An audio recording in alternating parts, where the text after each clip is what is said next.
मुक्ता विद्रुमहे मनील धौला छायै मुखस्थित क्षणै युक्ता मिन्दो निबद्ध रत्न मुकुटां तत्तार्थवर्णात्मिकां गायत्रीं वरदा भयङ्कुशकशां पाशां कपालं गुणं शङ्खं चक्रमथारविन्दयुगलं हस्तै वहन्तीं भजे।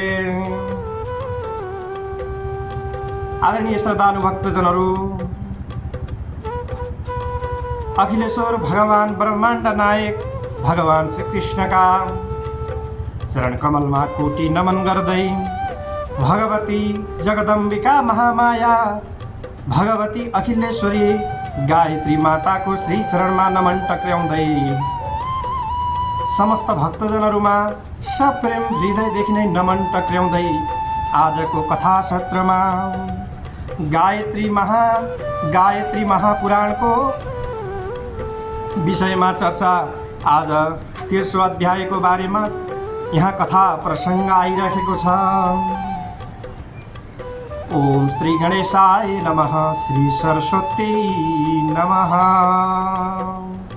आज 13औं अध्याय को सत्र में सर्ग प्रकरण को बारे में मैले यहाँ व्याख्या गर्न गइराखेको छु। भगवान वाराही शक्ति द्वारा पृथ्वी को उद्धार कसरी हुन गयो यसको विषयमा विशेष चर्चाको रूपमा अगाडि बढिरहेको बेलामा अप्रमेय मनाधार मविकार मनाकृतिः अद्वितीय मनाद्धन्त मविनाशं शिवात्मकम् अमूर्तेन सुमूर्तिश्च नाना कल्पसुलीलया सर्वैश्वर्य गुणोपेता सर्वज्ञानमयी शुभा। सुतजी भन्नुहुन्छ, हे शौनक, अब म परब्रह्मा परमात्मा को सम्बन्धबाट विश्वारम्भ भएको चर्चा गर्दछु। ती प्रभु अप्रमेय, जसमा आधार रहित, विकार रहित, आकृति रहित र अद्वितीय छन्।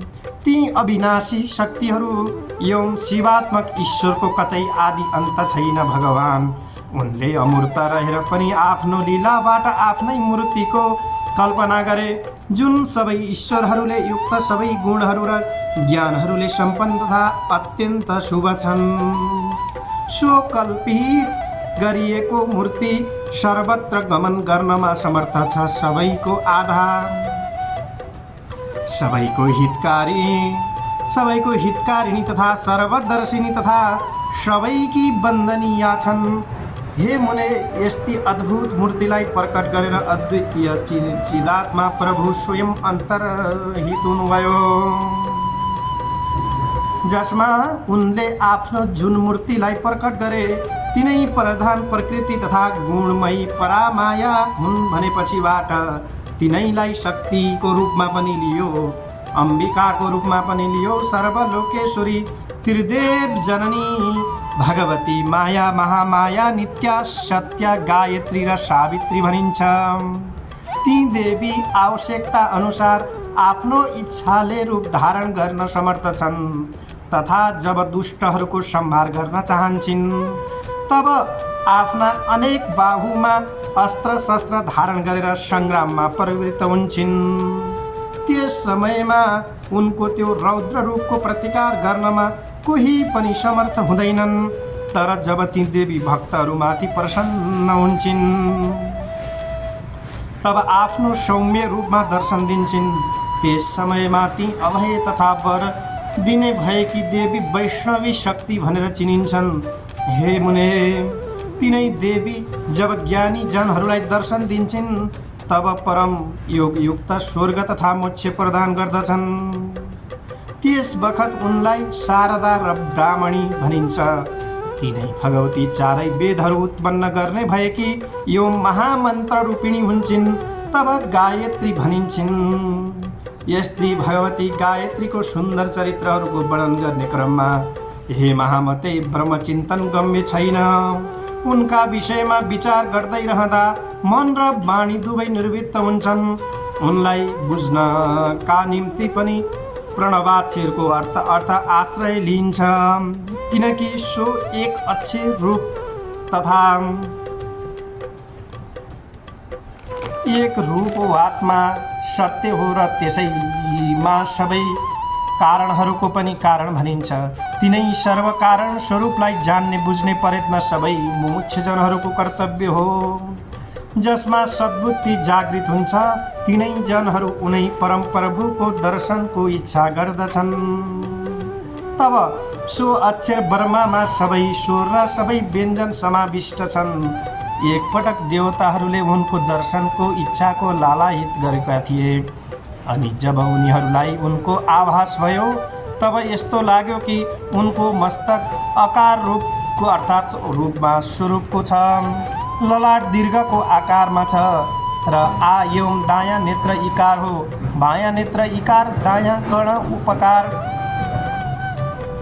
कर्ण उकार र बायाँ कर्ण उकार हो। ऋकार दायाँ गाला र ऋकार बायाँ गाला हुन्। लृ र लृ दुवै नासा छिद्र। एकार र ऐकार माथि र तलका ओठहरू तथा ओकार र औकार माथिल्ला र तल्ला दन्त पङ्क्तिहरूले तथा उनको तालु थियो। क वर्गका सबै अक्षरहरू दाहिने हात, च वर्गका सबै अक्षर बायाँ हात, ट वर्गका सबै अक्षर दायाँ चरण र त वर्गका सबै अक्षर बायाँ चरण थिए। पकार पेट, फकार दाहिने पासो, बकार बायाँ पासो र भकार स्कन्द र मकार हृदय थियो। एकारदेखि सकारसम्म सबै अक्षर नाभि र छेकार घ्राण थिए। हे मुने, ती अगुण ब्रह्माको गुणात्मक दर्शन गरेर देवताहरूलाई बडो प्रसन्नता भयो र उनीहरूले परब्रह्मा प्रभुको अक्षरात्मक स्वरूपलाई प्रणाम गर्दा भए। त त्यसपछि के भयो त? हे मुनिन्द्र, उनीहरूले ओमकारबाट अवतीर्ण भएका ब्रह्माको त्यस पञ्चकलात्मक तथा मन्त्रपुत जुन 48 अक्षरले युक्त स्वरूपको दर्शन गरे। वस्तुतः परब्रह्मा परमात्माको सोही सत्य स्वरूप ज्ञानी जनहरूलाई आनन्द प्रदान छ। उसै रूपमा सम्पूर्ण विद्याहरू विद्यमान छन्। ज्ञान विज्ञानले सम्पन्न सो ब्रह्मा स्वरूप अत्यन्त अद्भुत थियो। यसरी अब गायत्रीद्वारा अक्षर ब्रह्माको आविर्भाव कसरी भयो भन्ने विषयमा यहाँ आइराखेको छ। कृपया ध्यान दृष्टिले अर्थात् ध्यानले गायत्री माताको ध्यान मग्न भएर तथा गायत्रीको चिन्तन गरेर मन्त्रको जप गर्दै श्रवण गर्नुहोला। मेधाकार समुद्भूय सर्वधर्मार्थ साधकं गायत्री परभवं मन्त्रं सहितं वश्यकारकम्। अर्थात् हे सौनक जी, अक्षर ब्रह्मा रूपमा व्यक्त एवं दर्शनीय स्वरूप बुद्धिकारद्वारा अद्भुत धर्म कार्यहरूको साध्य थियो, जसको आविर्भाव गायत्रीका 24 अक्षरबाट भएको थियो। सो महामन्त्रलाई सबै कालमा साध्य थियो र सबै मन्त्रहरूमा पनि श्रेष्ठ भनिएको छ। हे मुने, यस प्रकार अक्षर ओमकार एवं गायत्रीमा अभेद सिद्ध हुन्छ। वस्तुतः ती अनादि अजन्मा प्रभु सदा नै एक रूप एवं एक रस रहन्छन्। उनको स्थिति व्यक्त अव्यक्त पुरुष ब्रह्माको प्रथम रूप पुरुष नै हो। दोस्रो अव्यक्त, तेस्रो व्यक्त तथा चौथो काल हो। किनकि संसारमा समय अर्थात् कालको नै प्रभुत्व छ। कालभन्दा ठुलो अर्को बलवान तत्त्व केही पनि छैन भगवान। यसकारण त्यस रूपलाई महाकाल पनि भनिन्छ। तर ज्ञानी जन समयको प्रभावमा रहँदै गर्दा पनि समयको चिन्ता गर्दैनन्। उनीहरू त प्रभुका यी 4 रूपहरूमा जुन परम शुद्ध एवं सार रूप छन् तिनैको अनुभव गर्दछन्। हे मुनिन्द्र, परब्रह्माको जुन विभिन्न रूपमा व्याख्या गरिन्छ यी सबै उनका लीला स्वरूप नै हुन्। जसरी कुनै बालक अनेक प्रकारका खेलहरूको रचना गर्दछ र खेल्छ, त्यस्तै परमात्माका यी सबै लीलाहरू नै हुन् जुन अवतार रूपमा आएर खेलिन्छन्। मानिसगणहरू तिनका ती लीलाहरूद्वारा गरिने सबै कार्य प्रधान नै कार्य मान्दछन्। किनकि कुनै पनि लीला अवतार प्रकृतिमा अधिष्ठान नगरी हुन सक्दैनन्। तिनै प्रकृति नै सबै शक्तिमा प्रधान विद्यमानतामा छ। यसर्थ तिनलाई प्रधान पनि भनियो। वस्तुतः ती सूक्ष्म प्रकृति अव्यक्त अक्षय सत् असत युक्त अनन्य श्रेय अनन्त अजर अमर शब्द स्पर्शविहीन रूप रहित तथा त्रिगुणात्मक संसारकी एकमात्र कारण हुन् र संसारलाई प्रादुर्भाव गर्ने पनि उनै भगवतीको कृपाले नै हो। हे मुने, जसरी ब्रह्मा अनादि छन् त्यसरी नै प्रकृति पनि अनादि छन्। सर्गारम्भ गर्दा पूर्व तथा प्रलय भए पश्चात ती एकमात्र प्रकृति नै सर्वव्याप्त एवं शेष रहन्छन्। तब पनि ती ब्रह्मरूप अव्यक्त परमात्मा आफ्नै ती प्रधान प्रकृतिका बिना रहँदैनन्। हे मुने, ब्रह्मज्ञानी एवं वेदज्ञ मनीषीगण ती परा प्रकृतिलाई लक्ष्य गरेर भन्ने गर्दछन् कि प्रलय कालमा दिन रात पृथ्वी आकार अन्धकार प्रकाश केही पनि रहँदैन। तर त्यस समयमा केवल प्रकृति तथा ब्रह्मा मात्र शेष रहन्छन्। वस्तुत प्रकृति र पुरुष दुवै रूप उपाधि रहित ब्रह्मादेखि पृथक छन्, किनकि निरुपाधि ब्रह्मा अव्यक्त छन्, तिनैमा प्रकृति पनि विद्यमान रहन्छन्। तर अनुभूतिमा यस्तो आउँछ कि सर्गको आरम्भ हुनुभन्दा पूर्व ब्रह्मादेखि प्रकृति पृथक हुन जान्छन्। फेरि जब प्रलय हुन्छ तत्पश्चात पुनः प्रकृति ब्रह्मामा लय हुन्छन्। हे सौनक, महाप्रलय उपस्थिति हुँदामा सारा संसार तिनै प्रकृतिमा निहित रहन्छन्। यसर्थ सो प्रलय प्राकृति भनिन्छ। काल स्वरूप ब्रह्मा अनादि छन्, तिनको कहिल्यै अन्त हुँदैन। यसर्थ सर्ग स्थित र लयात्मक विश्वको कहिल्यै लय हुँदैन। सृष्टिको यो क्रम त प्रवाह रूपले निरन्तर चल्दै रहन्छ। वस्तुतः यो एक चक्र हो, फेरि सर्ग काल उपस्थित हुँदामा प्रकट हुन्छ। यी कार्यहरूलाई प्रकृतिले क्रिया रूप दिँदै रहन्छन्। हे मुने, प्रलय हुँदामा सत रज र तम तिनै गुण साम्य अवस्थामा प्राप्त भएर निष्क्रिय हुन जान्छन्। त्यसै समयमा पुरुषलाई प्रकृतिको अपेक्षा रहँदैन। तर त्यस समयमा पनि पुरुषको काल रूप नष्ट हुँदैन। जब पुनः सर्गकाल उपस्थित हुन्छ तब त जुन प्रकृति ब्रह्मामा लीन भएकी थिइन् ती उनैका इच्छाले निर्गत भएर आफ्नो कार्य सुचारू गर्दछिन्। किनकि ब्रह्माको आफ्नै क्रियाशीलता त्यस बखतमा पनि रहँदैन। उनमा जुन क्षोभ उत्पन्न हुन्छ सो प्रकृतिका लागि प्रेरणा स्वरूप नै हुन्छ र यसरी प्रकृति सर्गलाई व्यक्त गर्न थाल्दछिन्। त्यसै समयमा परम पुरुषमा विद्यमान त्यस गुण साम्य अवस्थामा महतत्त्वको उत्पत्ति हुन्छ। हे मुने, त्यस महतत्त्वका 3 भेद मानिन्छन्। पहिलो रहेको छ सात्विक, दोस्रो रहेको छ राजस, तेस्रो रहेको छ तामस। जसरी बिउ बोक्राले ढाकिएर रहन्छ त्यसरी नै महतत्त्व प्रधानद्वारा ढाकी नै रहन्छ।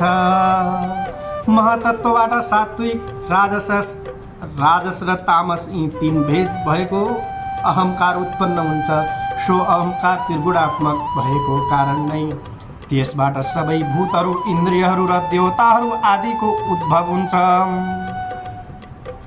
जसरी महतत्त्व प्रधानद्वारा ढाकिएर रहन्छ त्यसरी नै अहङ्कार महतत्त्वद्वारा आवृत रहन्छ। तामस अहङ्कार जब क्षोभमा प्राप्त हुन्छ तब कार्योन्मुख भएको त्यसबाट शब्द तन्मात्राको उत्पत्ति हुन्छ। शब्द तन्मात्राबाट शब्द गुण भएको आकाश हुन्छ। आकाशदेखि स्पर्श तन्मात्रा हुन्छ, जसदेखि स्पर्श गुण भएको वायु हुन्छ। वायु क्षोभित हुँदामा रूप तन्मात्रा र ज्योतिको प्राकट्य हुन्छ। सो ज्योतिको गुण रूप हो। ज्योति क्षुब्ध हुन पुग्दा रस तन्मात्राको उत्पत्ति हुन्छ, जुन जलको विशिष्टताले युक्त हुन्छ। जल क्षोभमा प्राप्त भएर गन्ध तन्मात्राको उत्पत्ति हुन्छ र यही नै गन्ध गुण भएको पृथ्वीको प्राकट्यको कारण हो। हे मुने, यस प्रकार आकाश आदि पञ्चभूतमा शब्दादि तन्मात्राको विद्यमानता बताइएको छ। सबै तन्मात्राहरू अविशेष मानिन्छन्, किनकि तिनका प्रति शान्त, घोर, मूढ आदि विशेषण लगाइनन्। वस्तुतः सबै भूतहरूको सृष्टि तामस अहङ्कारदेखि हुन्छ। शरीरमा 5 ज्ञानेन्द्रिय र 5 कर्मेन्द्रियहरू हुन्छन्। यी 10 को उत्पत्ति तैजस अर्थात् राजस अहङ्कारबाट मानिन्छ। यी इन्द्रियहरूका 10 देवता मानिएका छन्, जसको उत्पत्ति वैकारिक अर्थात् सात्विक अहङ्कारदेखि नै हुन्छ। यसरी प्रकट्य भइसकेपछिबाट हे सौनक, मन पनि इन्द्रिय रूप नै हो। यसर्थ विज्ञजनहरू त्यसलाई 11औं इन्द्रिय मान्दछन्।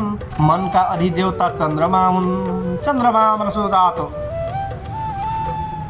चन्द्रमा हुन्। ब्रह्मा रुद्रादि भनिन्छन्। पञ्च ज्ञानेन्द्रिय स्रोत त्वचा, नेत्र, जिब्रो र नाग हुन्, जसका विशेषता कर्म, श्रवण, स्पर्श, दर्शन, वचन र सुँग्नु हुन्। पञ्च कर्मेन्द्रिय गुदा उपस्थित अर्थात् उपस्थ हात, खुट्टा र मुख हुन्, जसको कर्म मलत्याग, मूत्रादि त्याग, समागम, हितकारी कर्म, हिडडुल गर्नु र भोजन ग्रहण गर्नु वा स्वाद लिनु हुन्।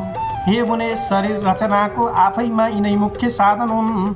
यिनको उत्पत्तिमा कारणभूत प्रकृति नै हुन्, तर परमात्मालाई नै त्यसको श्रेय दिइन्छ। परमात्मामा स्वयं नै ब्रह्मा रूपले स्वयंलाई उत्पत्ति गरेर सृष्टि रच्दछन्, स्वयं नै विष्णु बनेर पालन गर्दछन् र स्वयं नै रुद्र बनेर स्वयंकै संहार गर्दछन्। किनकि यो संसार उनीदेखि भिन्न छैन। उनै जगत रूपमा प्रकट हुन्छन् र तिनै आफैमा लीन हुन जान्छन्। वस्तुतः कर्ता पनि उनै हुन्, भोक्ता पनि उनै हुन्, तर सुख दुःखको भोग प्राणीहरूको कर्मानुसार प्राणीले नै भोग्नु पर्दछ।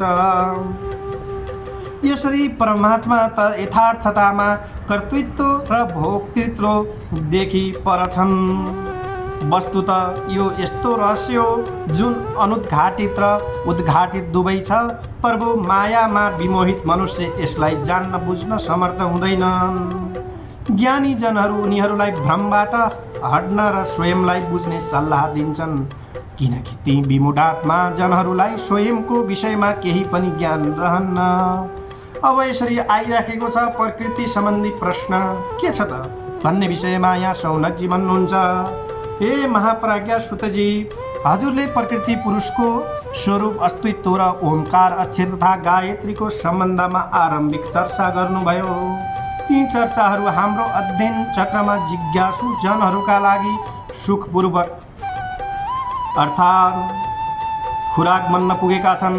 हे विज्ञवर, अब हजुर प्रथम त ती विवरणहरू सुनाउनुहोस् जसमा सृष्टिको रहस्य निहित छ, अर्थात् प्रकृति देवी सृष्टि र रचनामा कुन प्रकारले सहायक हुन्छन् तथा त्यस बगतमा सृष्टिकर्ता भरिने चतुर्मुख ब्रह्माजी कुन कार्य सम्पन्न गर्नुहुन्छ।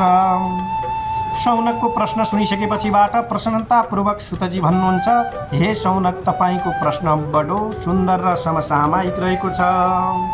प्रत्येक जिज्ञासुले सृष्टिको विषयमा अवश्य नै बुझ्नुपर्ने कुरा के हो त भन्दाखेरि, हे मुने, जब प्राचीन कल्प व्यतीत भयो तब प्रलयकालीन रात्रि समाप्त हुन गएको हो र सर्गकालीन प्रात भयो।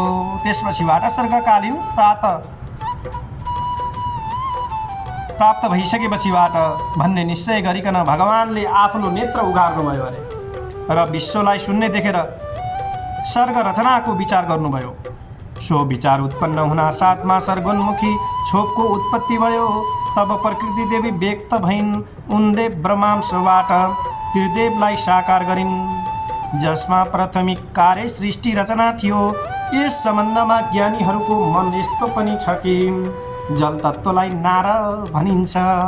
सो नार जसको अयन वासस्थान हो, ती नारायण नामले प्रसिद्ध पुरुषोत्तम भगवान विष्णु हुनुभयो, जसको मुख्य धाम वैकुण्ठ मानिन्छ। सो धाम जलको मध्य अर्थात् क्षीरसागर रहन गयो। क्षीरसागर कल्पित भयो। त्यस समयमा संसारलाई जलमय देखेर भगवानले त्यसदेखि पृथ्वीलाई प्रकट गर्ने इच्छा गर्नुभयो। त्यसका निम्ति उहाँले वराह रूप धारण गर्नु पर्यो। ती वराह प्रभुमा जुन पृथ्वीको उद्धार गर्ने शक्ति विद्यमान थियो, त्यसैको नाम क्रियाभेदले वाराही भयो।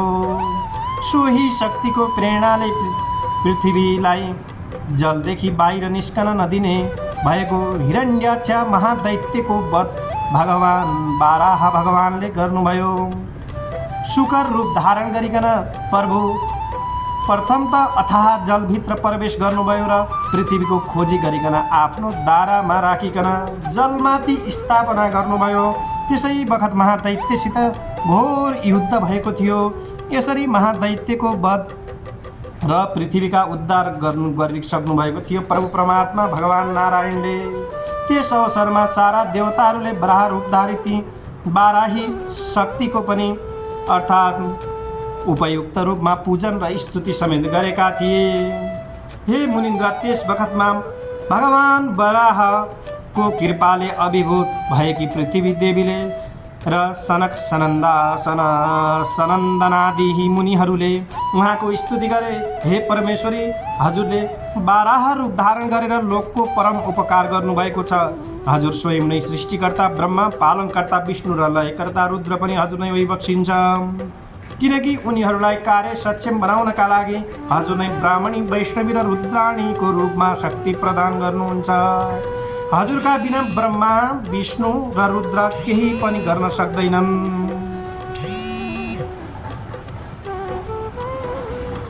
यसर्थ यो विश्वको हितका लागि हजुर नै निमित्त भइबक्सिन्छ। हे ज्ञानमय, हजुरकै उद्यम अनेक रूपमा देखिन्छ। यसर्थ जहाँ पनि जुन विशिष्ट विषयवस्तुहरू दृष्टिगोचर हुन्छन् त्यो हजुरकै महिमा हो।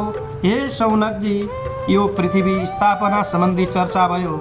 जबसम्म पृथ्वीको प्राकट्य हुँदैन तबसम्म स्वर्गको आरम्भ पनि असम्भव छ। यसर्थ बराह अवतारद्वारा यही कार्यको श्री गणेश गरियो। जब पराप्रकृति लोक पितामह ब्रह्मालाई स्वर्गको रचनाको उद्देश्यले प्रकट गरिदिन्, त्यस बखत ब्रह्माजीलाई कुनै उपाय जानकारी भएन र तब उनी पूर्वकल्पमा जसरी रचना गर्नुभएको थियो त्यसको चिन्तनमा लाग्नुभयो। त्यसबाट उहाँलाई जुन उपाय सुल्झ्यो त्यस अनुसार उनलाई अबुद्धिपूर्वक तमोमय सर्ग नै सरल प्रतीत भयो। तब उनले त्यसको सुरुवात गरे, अर्थात् अबुद्धिद्वारा तामस प्रकृतिको मोह, महामोह, तामिश्र र अन्धतामिश्र यी 5 अर्थात् प्रादुर्भाव हुन गए, जसको कारण थियो अविद्याको आविष्कार गरे। त्यसकारण अपरति रोध बहिरन्त प्रकाशात्मक संवृत्तान्तक र नगात्मक 5 प्रकारका सृष्टिहरू भए। हे मुने, तिनमा सर्वप्रथम त नगात्मक अर्थात् स्थावरकै रचना भयो। यस प्रकार यसलाई मुख्य सर्ग भनिन थालियो, तर यो सृष्टिबाट उद्देश्यको सिद्ध सम्भव थिएन। यसर्थ अन्य प्रकारको सृष्टिहरूको विचार हुन थाल्यो। त्यसको फलस्वरूपमा त्रिएक प्राणीहरूको उत्पत्ति भयो। यी प्राणीहरू आहार संग्रह अर्थात् संग्रहणद्वारा नै जीवित रहन सक्दथे। यसर्थ त्रिएक संज्ञा भयो र यी प्राणीहरू अधिकांश नै तमोमय अनुसन्धान शून्य अर्थात् अज्ञानतालाई नै ज्ञान मान्ने भएका तथा विमुख थिए। यसर्थ संसारको कार्य यीबाट पनि चल्न सक्दैनथ्यो। हे प्रभु, यो देखेर सृष्टिकर्ताले ऊर्ध्ववासी ऊर्ध्वस्रोत तथा सात्विक प्राणीहरूको रचना गरे, जसलाई तृतीय सृष्टि भनियो। वस्तुतः यो तृतीय सर्ग ऊर्ध्वलोकसित सम्बन्धित थियो। यसर्थ यसलाई देवसर्ग मानियो। यो सृष्टिबाट भने ब्रह्माजीलाई धेरै मात्रामा सन्तोष भयो, तर सो सृष्टि पनि मर्त्यलोकको अनुकूल थिएन। यसरी यो तथ्यसित परिचित भएपछि ब्रह्माजी किमकरत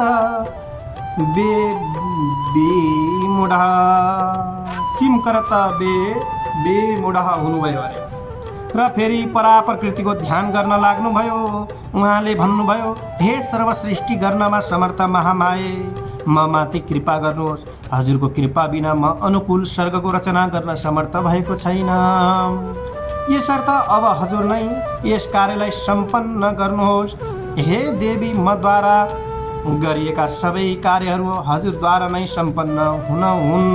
म अहिलेसम्म स्वयंलाई कर्ता मानिरहेको थिएँ, यसै कारण पूर्ण रूपले अर्थात् सफलता मिलेन। हे अव्यक्त, शीघ्र नै कृपा गर्नुहोस्। यसरी ब्रह्माजीको प्रार्थनादेखि सन्तुष्ट भएर अव्यक्त महामायाले अब्रमाङ्ग श्रोता देहधारीहरूको रचना गरिन्। ती सबै निम्नगामी आहारद्वारा जीवित रहने भएका जीव मनुष्य भनिए। वस्तुतः यो सृष्टि अधिक प्रकाशले र तमको उद्रेकले पनि युक्त थियो। यिनमा रजोगुणको अधिकता थियो। यही कारण हो कि मनुष्य सुख दुःखको अधिक अनुभव गर्दछन् र त्यसद्वारा आविर्भूत हुन जान्छ र पनि ऊ कर्म गर्नमा लागि नै रहन्छ। यसर्थ कार्यसिद्ध पनि तीदेखि दूर हुँदैन। वस्तुतः मनुष्य एक बडो सुन्दर रचना हो। त्यसमाथि स्वयं प्रकृति विशेष ध्यान दिएकी छन्। आखिरमा तपाईँको चाहिँ भगवती गायत्रीकै कृपाद्वारा नै यो सबै सम्भव हुन गयो। हे मुनीश्वर, यस प्रकार ब्रह्मा सृष्टि 6 प्रकारको मानिन्छ। प्रथम सृष्टि महतत्वको, दोस्रो तन्मात्राहरूको, तेस्रो वैकारिक जसलाई ऐन्द्रियक पनि भनिन्छ। यो 3 प्रकारको सृष्टि अविद्या नामको प्रकृतिद्वारा उत्पन्न बुझ्नुपर्दछ। यसरी नै चौथो सृष्टि स्थावर, पाँचौँ त्रियक र छैटौँ सृष्टि देवताहरूको हो। यसका अतिरिक्त जुन सृष्टि मनुष्यहरूको भनिएको छ सो 7औँ हो। यस प्रकार ती 7 सृष्टिहरू मुख्य छन्। यी सबैको प्राकट्य शक्तिको कुनै न कुनै अंशबाट नै भनिएको छ। हे सौनकजी, अनुग्रह नामको एउटा 8औँ सर्ग छ जुन सतोगुण र तमोगुणले युक्त छ। यी 8 सर्गहरूमा पहिलो 3 सर्ग प्राकृति पनि पछिका 3 सर्ग वैकृत हुन्। 9औँ सर्ग सनत कुमार आदि ऋषिहरूको मानिन्छ। यस प्रकार यी 9 सर्ग यस संसारका मूलभूत कारण हुन्। अन्य ज्ञानीजन यी सृष्टिहरूको विषयमा थप स्पष्ट गर्दै भन्दछन् कि प्रलय हुँदामा सृष्टि समाप्त हुँदै गरेको प्रतीत हुन्छ। तर विलयमा प्राप्त भएका प्राणीहरूमा बुद्धिको सञ्चार त रहन्छ नै, सो पूर्ण रूपमा नष्ट हुँदैन। जब पुनः सृष्टि हुन्छ, स्थावर एवं देवादि प्रजाहरूको उत्पत्ति बुद्धिको संस्कारका सहित नै हुन्छ। त्यस सृष्टिलाई ब्रह्माजीका मानस अर्थात् प्रजा भनिन्छन्, किनकि तिनको प्रादुर्भाव ब्रह्माजीको मनको भावनाद्वारा नै प्रकृतिको योग हुन्छ। तदनन्तर ब्रह्माजी देव, असुर, पितर र मनुष्य प्रजाको रचनामा आफ्नो शारीरिक योगद्वारा गर्दछन्। ती रचिने भएका जीवहरूको अदृष्टद्वारा संयुक्त भएर नै नाम रूपात्मक सृष्टिलाई प्रकट गर्दछन्। जब तमोगुणको मात्रा बढ्दछ तब आफ्नो ज्याङबाट असुरहरूको उत्पत्ति गर्दछन् तथा तमोगुण नै रात्रिको कारण हुन्छ। जब ती तमोगुणहरूलाई त्यागेर ज्ञानमयी प्रकृतिद्वारा सतोगुणले युक्त हुन जान्छन् तब सतोगुणी देवताहरूको रचना गर्दछन्। जब सतोगुणीको त्याग हुन्छ तब रजोगुणले युक्त दिवस हुन्छ।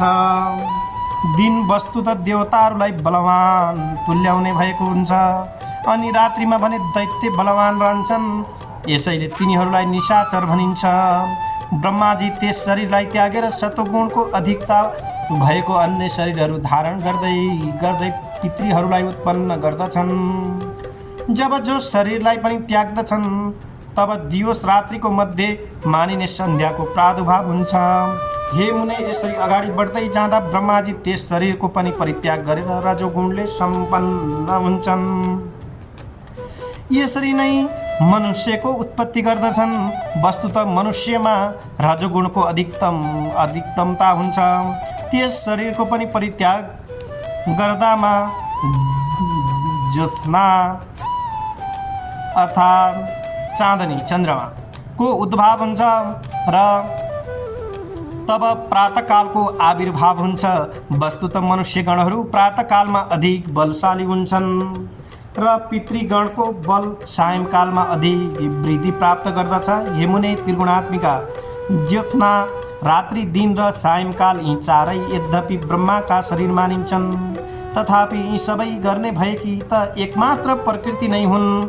हे सौनक, जब ब्रह्माजी सो शरीरको पनि परित्याग गर्दछन् तब के हुन्छ भन्दाखेरि रजोगुणको अधिकतम भएको अन्य देह धारण गर्दछन् र भोग, तिर्खा, क्रोधलाई उत्पन्न गर्दछन्।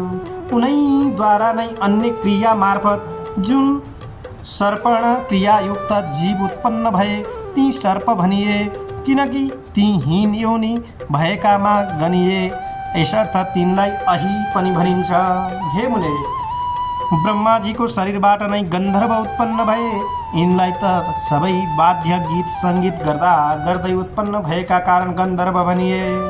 फेरि ब्रह्माजीले पन्छीहरू र पशुहरूको उत्पत्ति गर्नुभयो तथा घोडा, हात्ती, सरब, गाई, मृग, ऊँट आदि अनेक प्रकारका जीवहरू प्रकट गर्नुभयो। ब्रह्माजीका रौँहरूबाट बिरुख, रुखादि, वनस्पति, औषधि आदि उत्पन्न भए। अनेक प्रकारका फलफुलहरू पल्लव भएका सुन्दर वृक्ष बने। साथै वन उपवन आदिका योजनका साथमा तिनमा सिंह, स्याल, बाँदर आदि तथा जलचर जीवहरूको पनि रचना भयो। हे मुने, भगवती प्रकृतिद्वारा सम्पन्न यी सबै कार्यहरू ब्रह्माजीद्वारा गरिएको भनिकन आरोपित गरिन्छ। हे मुनिन्द्र, आदि पुरुष ब्रह्माजीले यस प्रकार आफ्नो महती बाराही शक्तिको संयोगबाट आफ्नै मन र शरीरद्वारा साना ठुला जीवहरूको सिर्जना गरे।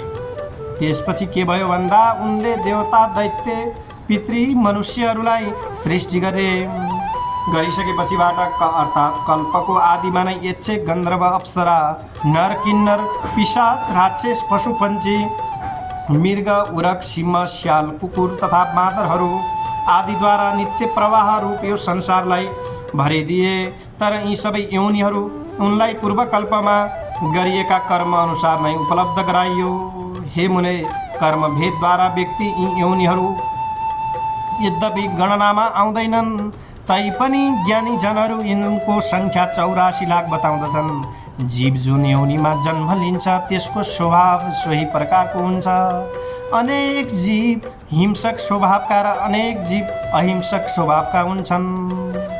यसरी अब आइरहेको छ स्त्री पुरुषको पृथक कल्पना कसरी हुन गयो त्यसको बारेमा यहाँ आइरहेको छ कथामा। ब्रह्माजीले जबदेखि मैथुन सृष्टि आरम्भ गर्नुभयो, कसले? ब्रह्माजीले। तबदेखि उहाँले मैथुनी योनिहरूमा पुरुष र स्त्रीको पृथक पृथक कल्पना गर्नुभयो।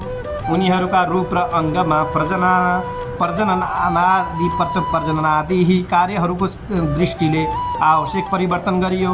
स्त्रीमा रूप, सौन्दर्य एवं आकर्षण शक्तिको यस्तो विशेषता भरियो कि पुरुष उसलाई देख्न साथ विमोहित भइहालोस्। स्त्री पनि पुरुषलाई देखेर उसका तर्फ आकर्षित हुन्छन्, तर उनमा धैर्यताको अधिकतम रहन्छ र ती भरसक आफ्नो इच्छालाई व्यक्त गर्दैनन्। तब के भयो त? तब सौनकजीले पुनः सोध्नुभयो, हे सुतजी, हामीले स्त्री पुरुषमा बदलिएको र पुरुष स्त्रीमा बदलिएको पनि केही घटनाहरू सुनेका छौँ। यदि ब्रह्माजीले स्त्री पुरुषका अङ्गहरूमा परिवर्तन गरेका हुन् भने पुरुष स्त्री, स्त्री पुरुष कसरी बन्दछन्? सुतजी भन्नुहुन्छ पुनः, हे महामते, यस्ता घटनाहरू कता कति मात्र सुन्नमा आउँदछ। जस्तो कि द्वापरमा शिखण्डीको वृत्तान्त पाइन्छ। यस विषयमा यस्तो बुझ्नु पर्दछ कि विधाताले स्त्री र पुरुषका अतिरिक्त नपुंसकहरू र वा षण्डहरूको पनि उत्पत्ति गरेका छन्। उनीहरू पुरुष हुँदा हुँदै पनि पुरुषोचित क्षमतादेखि वञ्चित रहन्छन्। स्त्रीहरूमा पनि बन्धित्वको दर्शन हुन्छ। अनेक स्त्रीहरूको मुखाकृति पुरुषहरूको समान देखिन्छ। कतिपयको त जुङ्गादारी पनि हुन्छन्। जब कि जुङ्गा रहनु भनेको पुरुषाकृतिकै लक्षण हो। हे मुने, तिनका शरीरका केही अवयवहरूमा तथा केही ग्रन्थीहरूमा परिवर्तन हुन्छ। यसकारण ती षण्ड अथवा स्वस्थ पुरुष वा स्त्री पनि आफ्नो स्वभावको विपरीत खालका हुन्छन् र समय प्राप्त हुँदामा तिनका अङ्गहरूमा परिवर्तन हुन थाल्दछ। तर यस्तो परिवर्तन अकारण भएको ठान्नु हुँदैन।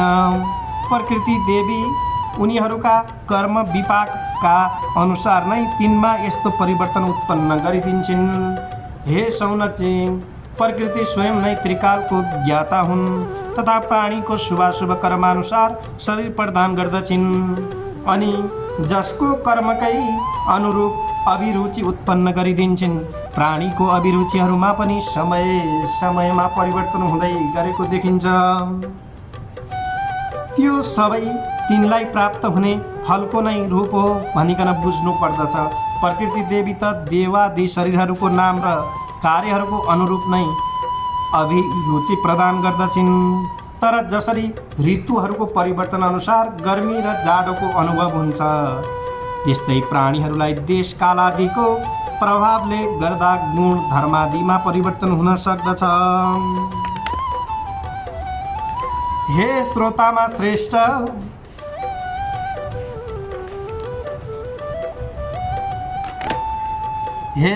श्रेष्ठ, ब्रह्माजीका मुखदेखि शतौं गुणी जीवहरूले जन्म लिए। अब ध्यान दिएर सुन्नुहोस्, ब्रह्माजीका मुखदेखि शतौं गुणी जीवहरूको जन्म त लिइरहे। वक्ष स्थलदेखि रजोगुणी प्राणीहरूको उत्पत्ति भयो तथा तलका अङ्गहरूमा तामसी तथा राजसी तामसी रूपमा मिश्रित सृष्टि भयो। यस प्रकार सबै योनिहरूको प्राकट्य भयो। यो सबै वृत्तान्त मैले तपाईँहरू सबैका प्रति भनिदिएको छु। वस्तुतः सृष्टिक्रम यति भव्य छ कि यति त्यसलाई क्रमानुसार यथावत भन्न थाल्ने हो भने त त्यो एउटा पृथक तथा स्वतन्त्र पुराण बन्न सक्छ। यसर्थ मैले यहाँ यो सबै संक्षेपमा भनेको छु। अब म अन्य विषयको चर्चा अर्को अध्यायमा गर्नेछु। इति श्री गायत्री पुराणे श्री कृष्ण गोविन्द हरे मुरारे हे नाथ नारायण वासुदेव। गोविन्द गोविन्द हरे मुरारे हे नाथ नारायण वासुदेव।